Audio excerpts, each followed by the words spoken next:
Hello friends, good morning. आपके अपने रामोत्तर academy channel में स्वागत है। हमारी 10th क्लास की साइंस का इलेक्ट्रिसिटी चैप्टर चल रहा था। कुछ थियोरेटिकल पार्ट्स कर लिए थे और न्यूमेरिकल्स पॉइंट ऑफ व्यू को भी हमने फोकस किया था। और ओल्ड क्वेश्चंस पेपर में आपके जो आए हुए हैं उनको भी स्टडी किया था हमने। कुछ 10 क्वेश्चन कर लिए थे। आज और कुछ नई टाइप के इम्पोर्टेंट टाइप्स क्वेश्चन देख लेते हैं और इनके साथ और प्रैक्टिस करने के लिए आप कोई भी बुक प्रेफर कर सकते हैं।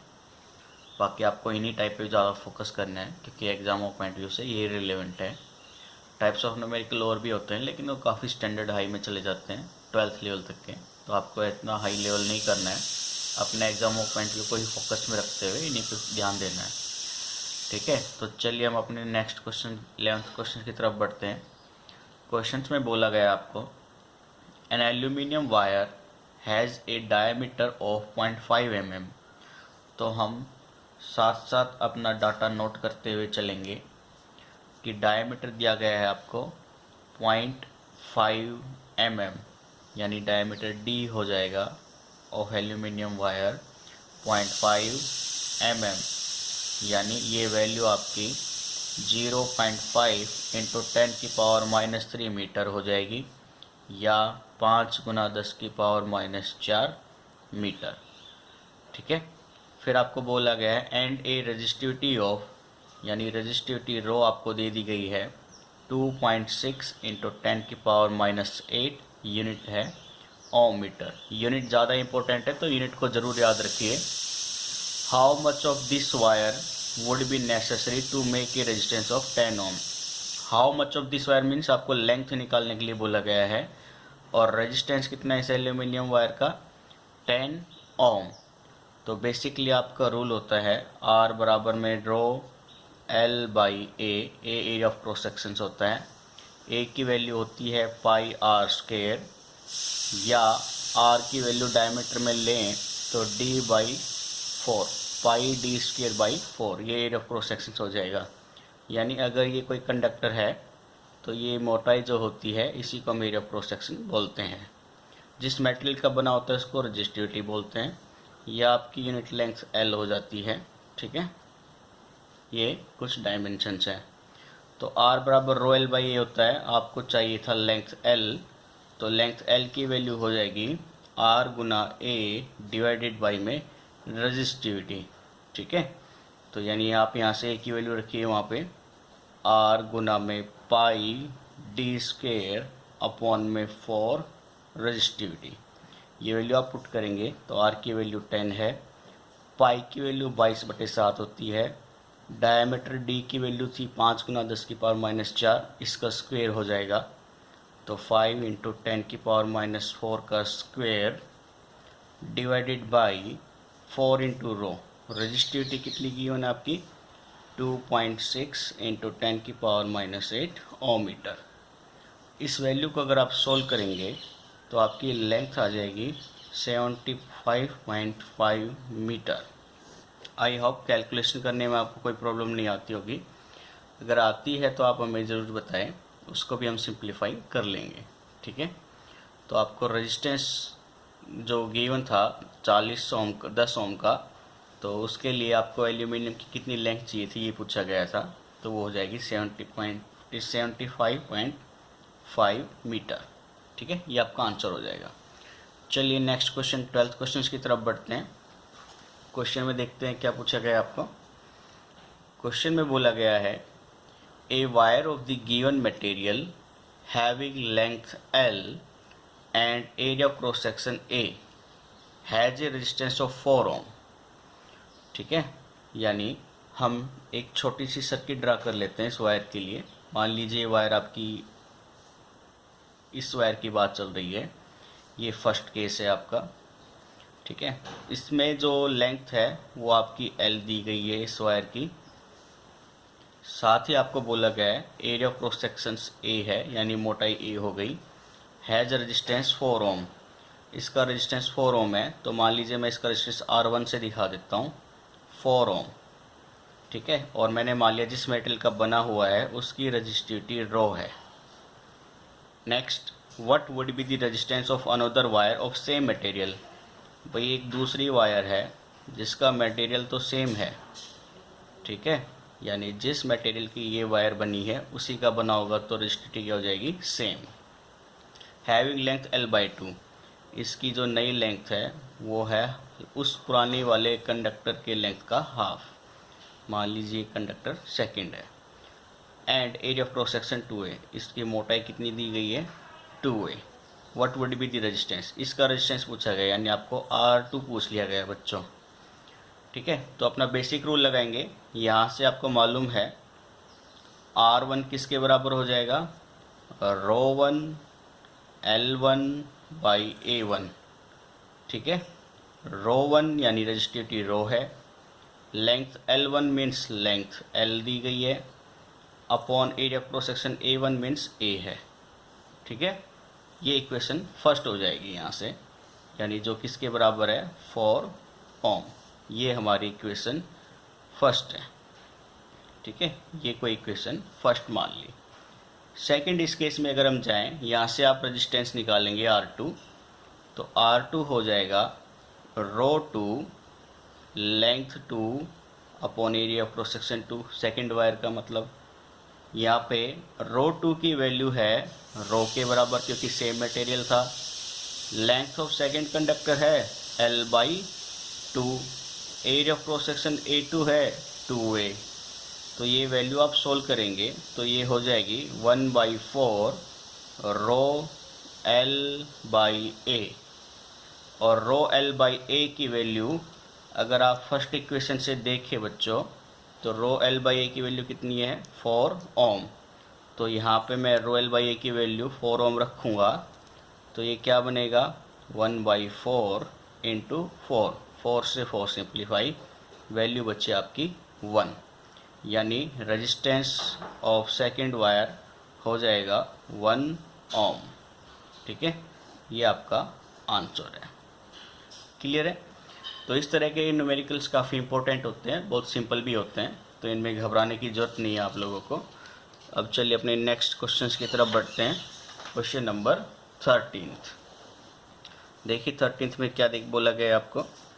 चलिए क्वेश्चन नंबर 13 में पूछा गया है, an aluminium cylinder of length 1 metre and cross section area 0.02 millimetre square has a resistance 1.34 ohm along its length. What will be its resistivity? Resistivity पूछी गई है।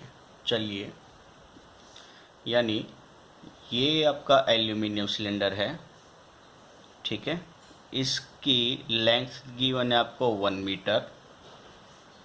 Second, area of cross section आपको दे दिया गया, ये एरिया ऑफ क्रॉस सेक्शन है आपका 0.02 mm² millimetre square. Second thing, resistance given है आपका 1.34 ओम, यानी इसका रेजिस्टेंस है 1.34 ohm along its length. What will be its resistivity, resistivity rho होती है, तो आपको रो निकालनी है पहले।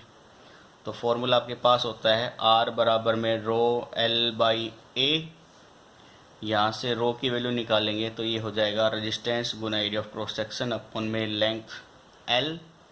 ये आप वैल्यू पुट कीजिए, रेजिस्टेंस की वैल्यू गिवन है 1.34, एरिया ऑफ क्रॉस सेक्शंस की वैल्यू है 0.02 mm², तो उसको आप अगर मीटर में बदल लेंगे तो हो जाएगा 0.02, 10⁻³ है, फिर उसका स्क्वायर हो जाएगा 10⁻⁻6।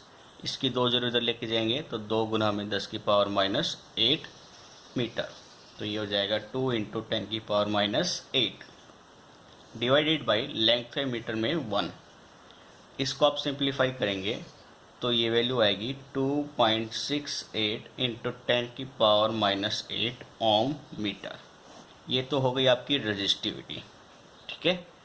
नेक्स्ट पूछा गया है इसमें, how will the resistivity change if length of cylinder is doubled. उसने कहा है रेजिस्टिविटी कितनी बदल जाएगी अगर सिलेंडर क्या कर दिया जाए, डबल, लेंथ क्या कर दी जाए उसकी डबल। तो आप इस फॉर्मूले में ये वैल्यू पुट करके मत कर लेना कि लेंथ को डबल कर दिया तो रेजिस्टिविटी हाफ होगी, नहीं, क्योंकि रेजिस्टिविटी हमेशा डिपेंड करती है नेचर ऑफ मटेरियल पर या टाइप्स ऑफ मटेरियल पर। तो ये पॉइंट नोट रखना हमेशा बच्चों क्या कि resistivity depends upon types of material used. ठीक है, उसी के जो मटेरियल का टाइप है उसी के ऊपर डिपेंड करती है। तो यानी इस केस में रेजिस्टिविटी टाइप ऑफ मटेरियल नहीं बदला गया है, उसने बोला है सेम सिलेंडर है, तो सेम सिलेंडर के लिए टाइप ऑफ मटेरियल जो पहले था वही अभी भी रहेगा, यानी रेजिस्टिविटी क्या रहेगी, अनचेंज्ड। इसलिए रेजिस्टिविटी इज अनचेंज्ड। ठीक है, तो रेजिस्टिविटी बदलेगी नहीं। क्लियर है? चलिए नेक्स्ट क्वेश्चन की तरफ बढ़ते हैं। Calculate total resistance of the circuit. आपको ये सर्किट गिवन है, इसमें एक 20 ओम का लैंप है जो सीरीज में कनेक्टेड है 4 ओम रेजिस्टेंस के, और एक 6 वोल्ट की बैटरी इनके अक्रॉस लगा दी गई है। आपको एमीटर की रीडिंग बतानी है कि कितना करंट मेजर करेगा। ठीक है, साथ में टोटल रेजिस्टेंस भी पूछा है, और इन दोनों लैंप और रेजिस्टेंस के बीच में पोटेंशियल डिफरेंस भी निकालना है। तो पहले हम टोटल रेजिस्टेंस निकाल लेते हैं। तो टोटल रेजिस्टेंस पूछा गया है आपको, तो total resistance, total first part में टोटल रेजिस्टेंस। ठीक है, तो आपको देखने से मात्र पता चल रहा है कि 20 ओम 4 ओम सीरीज में कनेक्टेड है, तो 20 + 4 कितना हो जाएगा, 24 ओम। आपको करंट थ्रू दी सर्किट निकालना है, तो आपको करंट की वैल्यू चाहिए, तो ओम्स लॉ से क्या हो जाएगा, V/R। पोटेंशियल कितना लगा हुआ है, 6 वोल्ट का। रेजिस्टेंस कितना है टोटल, 24 ओम। इसको सिंप्लीफाई करेंगे 1/4 मीन्स ये 0.25 एम्पियर। तो एमीटर कितनी रीडिंग दे रहा है, 0.25 एम्पियर का करंट इसमें से फ्लो कर रहा है। ठीक है, थर्ड पॉइंट है, इसमें आपको पूछा गया है potential difference across the electric lamp and conductor. ये लैंप है और ये कंडक्टर है, तो मैं मान लेता हूँ लैंप के अक्रॉस पोटेंशियल लग रहा है आपका V1, और कंडक्टर के अक्रॉस पोटेंशियल लग रहा है V2। ठीक है, तो आपको V1 अगर निकालना है तो ओम्स लॉ से V1 हो जाएगा I1 और R1, और V2 अगर निकालना है तो ये हो जाएगा I2 R2।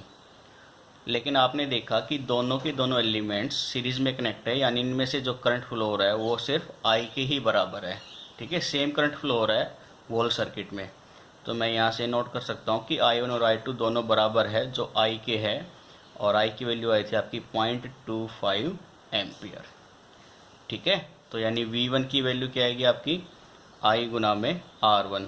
I कितना है 0.25, और R1 की वैल्यू, R1 मीन्स लैंप का रेजिस्टेंस कितना था, 20 ओम, तो 0.25 की 20 ओम से मल्टीप्लाई करेंगे तो ये 5 वोल्ट के आसपास आ जाएगा। ठीक है, तो ये हो गया पोटेंशियल V1 जो कि अक्रॉस लैंप है। फिर पोटेंशियल V2 निकालना था, इसका IR2 हो जाएगा 0.25, R2 कंडक्टर का रेजिस्टेंस 4 था, ये वैल्यू आ जाएगी 1 वोल्ट, और ये दोनों भी आपके आंसर हो जाएंगे। ठीक है, ये अक्रॉस कंडक्टर है, ये अक्रॉस लैंप है। क्लियर है बच्चों? चलिए अपने नेक्स्ट क्वेश्चन की तरफ बढ़ते हैं। क्वेश्चन नंबर 15th क्वेश्चन में देखते हैं क्या बोला गया है आपको। तो चलिए क्वेश्चन नंबर 15th क्वेश्चन में बोला गया है find the highest and the lowest value of resistance that can be obtained by the combination of 4 resistors of 2, 4, 6 और 12 ओम। आपको 4 रजिस्टर दे दिया गया है जिनकी वैल्यू है 2, 4, 6 एंड 12 ओम। आपको पूछा गया है हाईएस्ट रेजिस्टेंस कब हो क्या होगा और लोवेस्ट वैल्यू क्या होगी। तो आपको अगर याद हो तो हमने पढ़ा था हाईएस्ट वैल्यू देता है सीरीज कनेक्शन में। ठीक है, तो हम सीरीज कनेक्शन ले लेंगे, तो यानी ए में आपको जो पूछा गया हाईएस्ट, तो हम बोलेंगे for the highest value of register. ठीक है, highest value of resistance connection should be in series. तो आर हाईएस्ट रेजिस्टेंस कितना हो जाएगा, R1 plus R2 plus R3 यानी 2 प्लस 4 प्लस 6 प्लस 12, तो 6 4 10, 2 12 दूनी 24 ओम हाईएस्ट रेजिस्टेंस हो जाएगा। सेकंड पूछा गया है बेटा लोवेस्ट रेजिस्टेंस, लोवेस्ट रेजिस्टेंस, ठीक है। तो लोवेस्ट रेजिस्टेंस मतलब पैरेलल कनेक्शन, तो R upon lowest, R lowest parallel connection के लिए क्या हो जाएगा 1/2, 1/4, 1/6, 1/12, ठीक है। तो आप इन सारी वैल्यू को सॉल्व करेंगे कि आपके 1/2, 1/4, 1/6, 1/12 को, तो ये वैल्यू आपकी 12/12 आ जाएगी यानी 1। और इसको रिवर्स करेंगे, पलटेंगे तो उधर वो भी वैल्यू पलट जाएगी, तो R लोवेस्ट ये वैल्यू आ जाएगी आपकी 1 ओम। तो मिनिमम रेजिस्टेंस 1 ओम हो जाएगा जो पैरेलल कनेक्शन से आता है, पढ़ा था हमने। मैक्सिमम रेजिस्टेंस सीरीज से आएगा जो 24 ओम हो जाएगा, ठीक है। चलिए नेक्स्ट क्वेश्चन की तरफ बढ़ते हैं। क्वेश्चन नंबर 16th क्वेश्चन में आपको बोला गया है एक सर्किट गिवन है जिसमें 3 रेजिस्टेंस है R1, R2, R3, तीनों पैरेलल में कनेक्टेड है। देखिए इन तीनों के स्टार्टिंग पॉइंट एक पॉइंट पर आ रहे हैं और तीनों के एंड पॉइंट दूसरे पॉइंट पर आ रहे हैं, तो ये तीनों रेजिस्टेंस पैरेलल में कनेक्टेड है। एक एमीटर लगा दिया इस सर्किट के सीरीज़ में और पोटेंशियल डिफरेंस है 12 वोल्ट का। तो पूछा गया the current through the each resistor, सभी रजिस्टर्स के अक्रॉस में कितना करंट होगा। तो मान लीजिए अगर ये करंट I फ्लो हो रहा है टोटल करंट बैटरी से, तो I यहाँ जाके डिस्ट्रीब्यूट होगा तो मैंने माना रेजिस्टेंस R1 में जाएगा करंट I1, मैंने माना R2 में जो करंट जाएगा वो चला जाएगा I2 और R3 में जाएगा वो हो जाएगा I3। I1, I2, I3 यहाँ आएंगे, वापस से इस टर्मिनल पर मिलेंगे, तीनों मिलकर ही क्या करंट बनाएंगे करंट I, यानी यहाँ से फिर से करंट क्या फ्लो करेगा I। तो यानी एक पॉइंट ये नोट कर लेते हैं, टोटल करंट होगा I1 plus I2 plus I3 के, ठीक है। इतना काम हो गया। अब चलो आगे बढ़ते हैं। The current through each resistor, the total current in the circuit I1, I2, I3 आ जाएगा, तो ये भी हो जाएगा और टोटल सर्किट रेजिस्टेंस। तो चलिए पहला पार्ट सोल्व करते हैं पहले, करंट थ्रू ईच रजिस्टर। अब आपने देखा हो तो पोटेंशियल 12 वोल्ट का है और पैरेलल में पोटेंशियल सबके अक्रॉस सेम रहता है, यानी 12 वोल्ट इनके अक्रॉस में सेम ही रहेगा। तो ओम्स लॉ से I1 की वैल्यू हो जाएगी V अपॉन में R1। V कितना है 12 वोल्ट गिवन है, रेजिस्टेंस R1 है 5, ये वैल्यू आ जाएगी आपकी 2.4 एम्पियर। फिर I2 रेजिस्टेंस R2 के अक्रॉस करंट, ये हो जाएगा V अपॉन में R2। V total potential 12 volt का, R2 10 का, ये आ जाएगा 1.2 एम्पियर।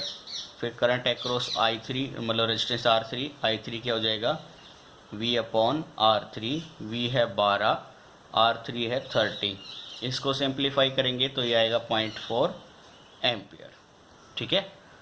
तो टोटल करंट क्या हो जाएगा इन तीनों का सम। तो आपको पहले करंट थ्रू ईच रजिस्टर पूछा गया था, करंट थ्रू ईच रजिस्टर, तो वो क्या हो जाएगा 2.4 ampere, 1.2 ampere and 0.4 ampere. Clear है। तो टोटल करंट की वैल्यू पूछी गई। अब total current in this circuit, तो टोटल करंट क्या हो जाएगा बच्चों I, जो कि किसके बराबर है I1, I2, I3 के, और इनकी वैल्यू पुट करेंगे तो 2.4, 1.2 प्लस 0.4, ठीक है, 4 2 6 6, और ये हो जाएगा आपका 4 एम्पियर। क्लियर है। अब पूछा गया टोटल सर्किट रेजिस्टेंस, तो रेजिस्टेंस हमने देखा था तीनों पैरेलल में है, तो रेजिस्टेंस की वैल्यू कैसे निकलेगी 1/5, 1/10, 1/30। तो टोटल रेजिस्टेंस, ठीक है, पैरेलल कनेक्शन है तो ये हम अपॉन में RP से दिखा लेते हैं। तो 1/RP हो जाएगा 1/5, 1/10, 1/30। इसको आप सोल्व करेंगे एलसीएम लेके, तो ये 10/30 आएगा जो कि 1/3 हो जाएगा, और इसको रिवर्स करेंगे तो RP की वैल्यू आएगी 3 ओम। ये टोटल रेजिस्टेंस सर्किट का, ठीक है। चलिए आगे बढ़ते हैं अपने क्वेश्चन नंबर 17 की तरफ। 17th क्वेश्चन में देखते हैं क्या बोला गया आपको।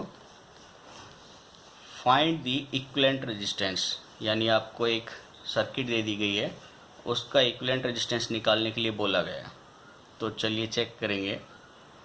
तो आपको ये तो पता ही चल रहा है कि ये 3 ओम और ये 3 ओम सीरीज़ में है, ये 2 और ये 2 ओम पैरेलल में है, ये 1 और ये 1 भी पैरेलल में है।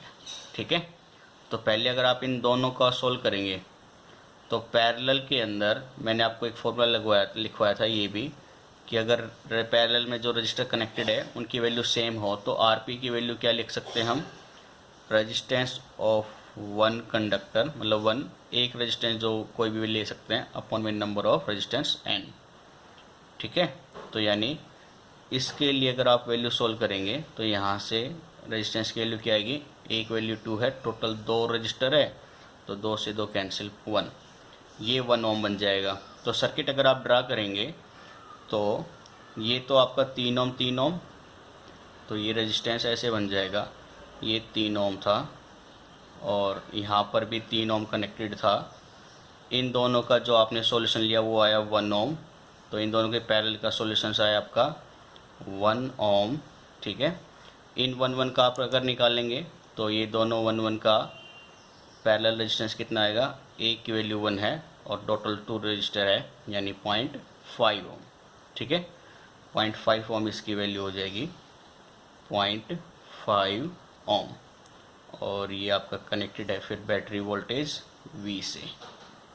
ठीक है, प्लस माइनस V और ये स्विच K है, यानी अब ये रेजिस्टेंस चारों के चारों सीरीज में कनेक्टेड हो गए। तो इक्विवेलेंट रेजिस्टेंस बेटा, equivalent resistance means total resistance क्या हो जाएगा, इन सब का सम अप 3 + 3 + 1 + 0.5, तो ये आ जाएगा आपका 7.5 ओम।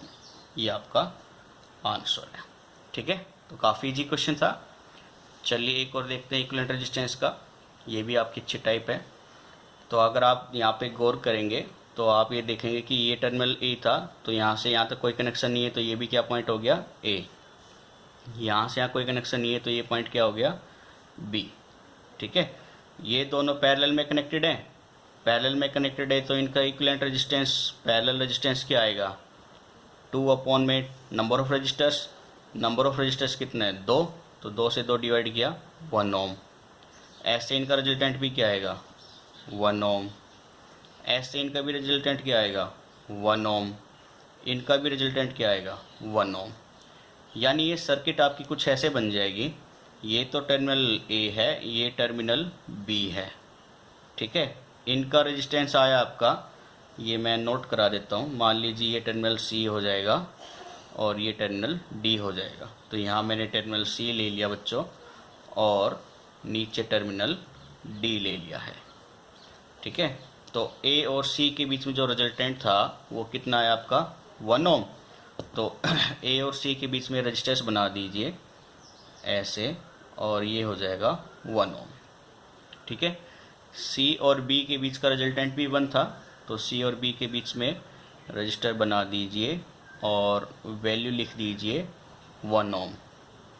ऐसे डी और बी के बीच का रिजल्टेंट 1 आया तो डी और बी के बीच का रेजिस्टेंस ड्रा करेंगे। ठीक है, और ये हो जाएगा 1 ओम। ऐसे ही ए और डी का भी रिजल्टेंट 1 है तो ये भी आप ड्रा करेंगे तो ये हो जाएगा 1 ओम। ठीक है, ये आपके कनेक्शन, ये भी पॉइंट ए और ये भी पॉइंट बी। ठीक है, अब देखिए अगर मैं मान लो यहाँ से मान के चलो कि ये करंट ऐसे फ्लो करेगा तो करंट के 2 हिस्से बनेंगे, एक I1 एक I2। टोटल करंट I था, ये करंट I1 हो गया, ये करंट I2 हो गया। I1 करंट इस 1 ओम में जाएगा ए से सी, सेम करंट अब आगे डिवाइड नहीं होगा तो I1 यहाँ से भी गुजरेगा, ये भी क्या करंट हो जाएगा I1, यहाँ से I2 आ रहा था, इधर से भी क्या जाएगा फिर I2, वापस दोनों मिलेंगे इस टर्मिनल पे, I1 I2 I के बराबर हो जाएंगे। यानी AC और BC के बीच का रेजिस्टेंस सीरीज़ में है, AD और DB का रेजिस्टेंस भी सीरीज़ में है। तो अब इसका इक्विवेलेंट अगर आप निकालेंगे तो इसका इक्विवेलेंट हो जाएगा ये 1 और ये 1 सीरीज़ में, ये 1 ओम हो गया और फिर से ये 1 ओम हो गया। पैरेलल है किसके, ये 1 ओम के, ये भी 1 ओम है और ये भी 1 ओम है। ये टर्मिनल ए, ये टर्मिनल बी, ये 1 ओम, ये भी 1 ओम। अब इसका रिजल्टेंट निकाल लेंगे, 1 ओम 1 ओम 2 ओम, ये भी 2 ओम, तो ये हो गया 2 ओम, और फिर से ये हो गया आपका बच्चों 2 ओम। ठीक है, ये टर्मिनल ए है, ये टर्मिनल बी है, ये दोनों पैरेलल में हो गए। पैरेलल इक्विवेलेंट निकाल लेंगे तो आपको पता है क्या होगा, रजिस्टर्स की वैल्यू अपॉन में नंबर ऑफ रजिस्टर, 2 हैं तो काटा तो ये 1, तो इक्विवेलेंट रेजिस्टेंस कितना आया क्रॉस टर्मिनल ए बी के, तो ये आया 1 यानी 1 ओम, ये आपका आंसर आएगा। ठीक है, तो आपको क्वेश्चंस को ऐसे अटेम्प्ट करना है अपने सिंपल वे में। क्वेश्चंस काफ़ी सिंपल ही आते हैं, लेकिन वो सिंपल या टफ आपके प्रैक्टिस पे डिपेंड करेगा। तो आपसे को रिक्वेस्ट यही है कि प्रैक्टिस ज़्यादा से ज़्यादा कीजिए अपनी बुक से। कोई क्वेश्चन आता है तो आप उसके स्क्रीन शॉट लेकर हमारे व्हाट्सअप चैनल पर फॉरवर्ड कर सकते हैं, और हमारा व्हाट्सअप नंबर है 8397047104। ठीक है, आपकी क्वेरी तुरंत ही सॉल्व कर दी जाएगी, उसका कोई चार्ज नहीं होगा। और क्वेश्चन नंबर 19, इसमें आपको बोला गया है 100 joule of heat is produced each second. ठीक है, तो डाटा साथ साथ हम नोट कर लेते हैं। 100 जूल मीन्स वर्क डन हो गया आपका 100 joule. Heat is produced in each second यानी टाइम है आपके पास 1 सेकेंड। क्लियर है। नेक्स्ट हीट इज प्रोड्यूस थी, यानी ये जो वर्क डन हुआ है वही क्या है, हीट एनर्जी में, तो ये हम एच मान लेंगे 100 जूल। रजिस्टर्स की वैल्यू है आपके पास 4 ohm. Find the potential difference across the resistor, यानी आपको वी निकालने के लिए बोल दिया गया है। ठीक है, तो हमने हीट रेजिस्टेंस यानी joules law of effective effect से, हीटिंग इफेक्ट से एक ये फॉर्मूला ड्रा किया था। यहाँ से अगर आपको वी की वैल्यू चाहिए तो ये क्या हो जाएगी, एच आर अपॉन में टी का स्क्वायर रूट। तो यहाँ से पोटेंशियल डिफरेंस निकालेंगे। हीट जूल है आपकी 100, रेजिस्टेंस है 4, टाइम है 1 सेकेंड। ठीक है, तो ये कितना आ जाएगा 20 वोल्ट। ये आपका आंसर। काफ़ी इजी क्वेश्चन था। चलिए नेक्स्ट क्वेश्चन की तरफ बढ़ते हैं। क्वेश्चन में बोला गया है an electric iron consumes energy at a rate of 840 watt. ठीक है, चलिए डाटा नोट करते हैं साथ साथ। An electric iron consumes energy at a rate of 840 watt when the heating is at the maximum rate and, ठीक है, जब हीटिंग क्या हो, मैक्सिमम रेट पर हो, and 360 watt when the heating is at minimum. 360 watt लेगा कब, जब हीटिंग मिनिमम हो। वोल्टेज अप्लाइड कितना है 220। तो आपको करंट और रेजिस्टेंस की वैल्यू बतानी है दोनों केस में। तो हम पहला केस लेते हैं बच्चों, केस फर्स्ट। ठीक है, इसमें जो पावर खर्च कर रहा है 840 और वो कितना था, मैक्सिमम। तो पावर मैक्सिमम कितनी है 840 वाट। ठीक है, और पोटेंशियल V तो दोनों के केस में सेम रहेगा। V कितना है 220 वोल्ट, क्योंकि V में कोई चेंज नहीं किया है। अब अगर आप यहाँ से I मैक्स निकालना चाहेंगे, मैक्सिमम करंट, तो आपको मैंने एक फॉर्मूला बताया था, पावर V इंटू में IB होती है। यहाँ से करंट की वैल्यू निकाल लेंगे तो वो हो जाएगा P मैक्स अपॉन में V, यानी 840 बटे में 220, यह आपका आएगा 3.82 एम्पियर। ठीक है, करंट हो गया मैक्सिमम। रेजिस्टेंस भी निकाल लेते हैं, और रेजिस्टेंस ओम्स लॉ से V बराबर IR होता है। I की वैल्यू V अपॉन में R हो जाएगी। अब देखिए करंट अगर मैक्सिमम है तो उसका रिवर्स इन्वर्स होने की वजह से रेजिस्टेंस क्या होगा, मिनिमम। ठीक है, तो यानी R मिनिमम क्या हो जाएगा, V अपॉन में I मैक्सिमम। तो V कितना था आपका 220, I मैक्सिमम कितना आया 3.82। ये सोल्व करेंगे तो 57.6 ओम आ जाएगा। ठीक है, तो ये मैक्सिमम करंट, ये मिनिमम रेजिस्टेंस फर्स्ट केस का। अब केस सेकंड रीड करते हैं। उसमें मिनिमम पावर 360 थी, तो ये नोट कर लेते हैं। मिनिमम पावर 360 वाट। वोल्टेज कितना था फिर से 220 वोल्ट का। तो आई मिनिमम कितना आएगा, पी मिनिमम अपॉन में वोल्टेज 360 अपॉन में 220। इसको सोल्व करेंगे तो 1.64 एम्पियर आ जाएगा।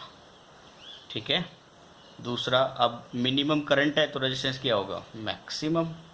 और इसकी वैल्यू क्या होगी, वोल्टेज अपॉन में मिनिमम करंट।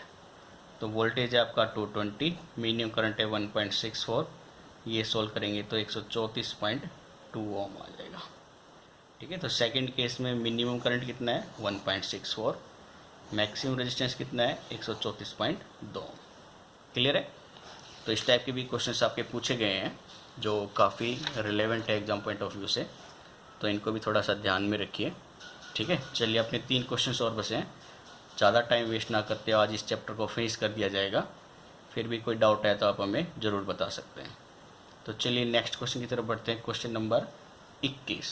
क्वेश्चन नंबर 21 में बोला गया है calculate the amount of heat generated when, calculate amount of heat generated, ठीक है, अमाउंट ऑफ हीट मतलब एच पूछ लिया गया है आपसे, वैन 18,000 कुलम 18,000 कुलम, यानी कुलम चार्ज की वैल्यू दे दी गई आपको 18,000, और ट्रांसफर्ड इन 1 आवर, टाइम दे दिया आपको 1 आवर। 1 आवर को अगर आप सेकंड में बदलेंगे तो 3600 सेकंड हो जाएगी। थोड़े पोटेंशियल डिफरेंस हो 50 वोल्ट, पोटेंशियल डिफरेंस कितना है V50 वोल्ट। ठीक है, तो आपको H निकालना है बच्चों। तो H आपको पता है VIT भी होता है, I² RT भी होता है, V² अपॉन में RT भी होता है। हम ये वैल्यू ले लेंगे बस और हमारा काम हो जाएगा। तो H बराबर में VI इंटू में T, क्या बराबर में क्या होता था IT भी होता था और NE भी होता था। तो क्या बराबर IT की वैल्यू यहाँ पे रखेंगे तो H बराबर क्या हो जाएगा V गुना में क्या। तो V पोटेंशियल है जो कि 50 है, क्या टोटल चार्ज है वो 18,000 है। इनकी मल्टीप्लाई करेंगे तो हम पाएंगे कि हीट एनर्जी कितनी आएगी, वो लगभग 9 इंटू ये पावर ऐड करेंगे 3 4 और गुना होने के बाद 10 की पावर 5, ये इतना जूल, इतनी हीट एनर्जी आपकी रिलीज हो रही है। ठीक है, चलिए क्वेश्चन नंबर 22 की तरफ बढ़ते हैं बच्चों। क्वेश्चन नंबर 22 में बोला गया है एन इलेक्ट्रिक रेफ्रिजरेटर रेटेड 400 वाट। ठीक है, पावर कितनी दे दी गई आपको 400 वाट, ऑपरेट्स 8 आवर पर डे।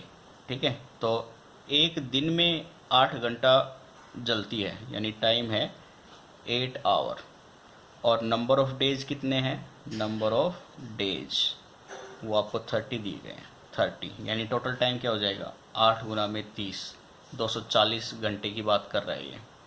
और इलेक्ट्रिसिटी का खर्चा कितना है 1 किलोवाट आवर का, यानी 1 यूनिट का खर्चा 3 रुपये है। तो टोटल कॉस्ट भी निकालनी है आपको। तो यहाँ से आपको पता है एनर्जी की बात करेंगे हम पहले से, किलोवाट आवर आ गया तो एनर्जी निकालेंगे जो कि होती है पावर इंटू में टाइम। ठीक है, तो पावर कितनी है आपके पास 400 वाट, टाइम कितना आएगा, एक दिन में 8 घंटे हैं, 30 दिन के लिए टोटल टाइम कितना हो जाएगा 240 घंटे। ये वैल्यू निकाल लेंगे तो ये आएगी आपकी 96,000 वाट आवर। किलोवाट में भी बदलना है तो 1000 से भाग करेंगे तो ये आ जाएगा 96 किलोवाट आवर। और आपको पता है 1 किलोवाट आवर का मतलब क्या होता है 1 यूनिट जो खर्च हो रही है, और 1 यूनिट खर्चे का कितना रुपए है 3। तो टोटल कॉस्ट कितनी आएगी बेटा, total cost of energy 96 into में 3, 96 को 3 से मल्टीप्लाई कर देंगे तो ये आपकी आ जाएगी 288 रुपये। ठीक है, इतने रुपए का बिल आपको पे करना है फिर। क्लियर है बच्चों। ठीक है, चलिए आपके आज के लास्ट के सेशन की क्वेश्चंस की तरफ बढ़ते हैं। आज हमारा इलेक्ट्रिसिटी चैप्टर कंप्लीट हो जाएगा, फिर कल हम आगे अपने नेक्स्ट टॉपिक की तरफ देखेंगे। तो चलिए इसमें क्या पूछा गया है देखते हैं। Fuses of 3 ampere, 5 ampere and 10 ampere are available. आपके पास 3 तरह के फ्यूज अवेलेबल है, 3, 5 और 10 एम्पियर के। Calculate and select the fuse for operating. बताना है कि इनमें से कौन सा फ्यूज आप यूज़ करोगे, कब, जब इलेक्ट्रिक आयरन की रेटिंग क्या हो 1 किलोवाट, यानी पावर है आपके पास 1 किलोवाट, 1 किलोवाट मतलब 1000 वाट, और पोटेंशियल कितना है 220 वोल्ट। तो पहले आप करंट ड्रा कर लो कि भाई इलेक्ट्रिक आयरन कितना करंट ड्रा कर रही है। तो आपको पता है P बराबर में VI होता है, तो I की वैल्यू क्या हो जाएगी P अपॉन में V। P है 1000, V है 220, इसको सिंप्लीफाई करेंगे तो I की वैल्यू आएगी 4.55 एम्पियर। ठीक है, तो हमने बताया था फ्यूज की रेटिंग उसके नियर होनी चाहिए, ज़्यादा नहीं होनी चाहिए। तो 4.55 के नियर कौन सी है? 5 एम्पियर। ठीक है, 3 उससे छोटा हो गया, 10 बहुत ज़्यादा रेटिंग हो गई। तो कितने का फ्यूज़ यूज़ करेंगे आप? 5 एम्पियर का। तो फ्यूज़ यूज़ करेंगे 5 एम्पियर। ठीक है, ये आपका आंसर है। तो आज ये हमारा चैप्टर कंप्लीट हो गया electricity. Exam point of view से भी क्वेश्चन कर लिए हैं, एनसीईआरटी के बेस के भी क्वेश्चन इसमें आ गए हैं, काफ़ी टाइप के क्वेश्चन भी किए हैं और डिटेल में हमने डिस्कस किया था। फिर भी कोई क्वेरी हो तो आप हमें ज़रूर बताएं। ठीक है, और कल से हम अपना नेक्स्ट चैप्टर स्टार्ट करेंगे। तो आज के लिए इतना ही रखते हैं सेशन को, और चैनल को सब्सक्राइब कीजिए, अपने दोस्तों को बताइए हमारे बारे में, ताकि सबका भला हो सके और हमें भी थोड़ी सी हौसला मिले पढ़ाने के लिए। और अच्छे से अच्छा मटेरियल आपको प्रोवाइड कराया जा रहा है। सिर्फ एग्ज़ाम ओरिएंटेड चीज़ों को ही डिस्कस किया जा रहा है, अननेसेसरी डाटा पे कोई फोकस नहीं है। तो आज के लिए इतना ही करेंगे। कोई गलती हो गई है तो माफ़ कर दीजिएगा, और चैनल को सब्सक्राइब कीजिए, वीडियो को लाइक कीजिए, ज़्यादा से ज़्यादा शेयर कीजिए। ठीक है, okay, take care, bye bye.